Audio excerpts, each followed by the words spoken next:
And we're joined by Mohini Singh, 7 years on council, running again. Thanks for coming in. My pleasure.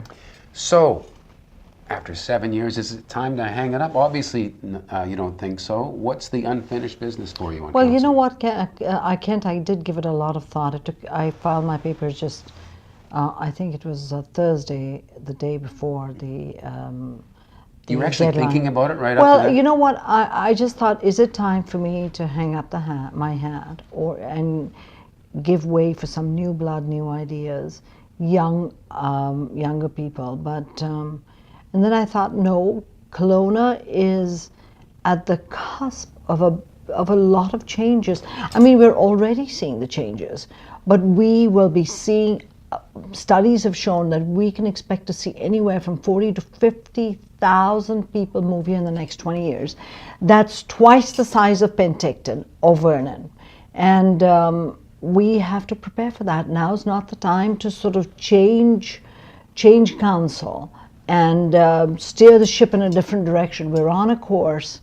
We have to be steady and firm and strong. I think when people look at Kelowna, they see the downtown really says it all. There's so much about it that looks so great now. It's so vibrant. Even when you land, and yet there's this bad part. There's this, and it comes up with every candidate, what to do with this entrenched downtown population of homeless people with their drug addictions and their mental health issues.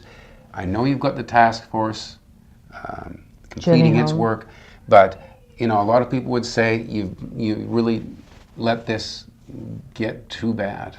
Look, Kent, really this council has spent so much time, effort and energy in revitalizing the downtown. We've put in so much into the downtown. There is a sense of vibrancy and excitement when you go downtown in the evenings. Right. And on certain blocks. On certain blocks, certainly.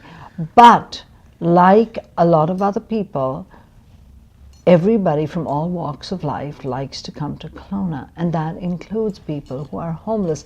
This is not just a Kelowna problem. This is a Canadian problem, frankly, Right. and lots of municipalities are dealing with this. Do you think that we're rounding a corner with the work of this task force, that we can do better? Yes, we can, and it's going to take time, and it's going to take the will of the community. And it's not just the city that can do it, right? You need to reach out and probably get more support than you're getting from higher levels of government. Am I right? Sorry, I don't wish to interrupt, but our job really is to be like a body an advocacy body. We need to engage with the provincial and federal governments, because people who are homeless cannot get better if they don't have a roof over their head. They cannot live properly, they cannot think properly.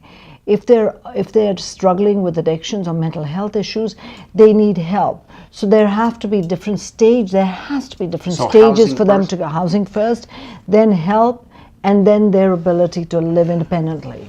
Okay, the plan is to close down the Cornerstone facility, Yes, and then the other facilities that we see opening up are sort of away from the downtown. And I've heard some critics say some of these people are so tied to whatever energy they feed on in the downtown that they won't go there, and they'll be back to sleeping in the doorways of businesses. So we have to look at other ways and how we're going to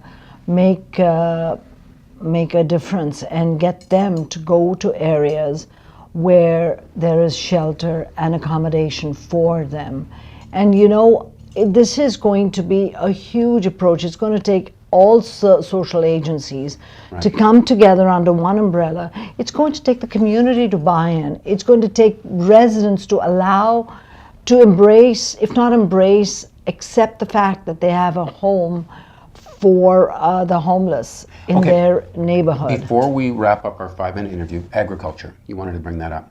Yes, one of the things I feel very passionately about is the preservation of the industry as a whole. Kelowna, the big draw for Kelowna is now wine, the wineries. And now we have beautiful orchards, and there's a move to have value-added products being sold locally. So is agriculture under threat? You want to make sure that the housing doesn't encroach too much on that industry? Really quickly, 50% of, if not more, of Kelowna's land is zoned A1. Over 40% is in the agricultural land reserve. You don't want to let that go to And we don't housing. want to see that. We don't want to lose that. that beautiful green belt. We don't want housing so close to a farmer's field that he or she is not able to continue the practice of farming. Right. While they're protected by the agricultural right to farm legislation, we don't want friction. So we have to juggle housing and agriculture in such a way that the two can coexist. We don't want one impeding There's on only the one other. problem. Yes. 5 minutes is up. It's We been could a talk pleasure. forever. Thanks for coming in. My pleasure Mohini entirely. Singh, and thank you for watching Kelowna Now.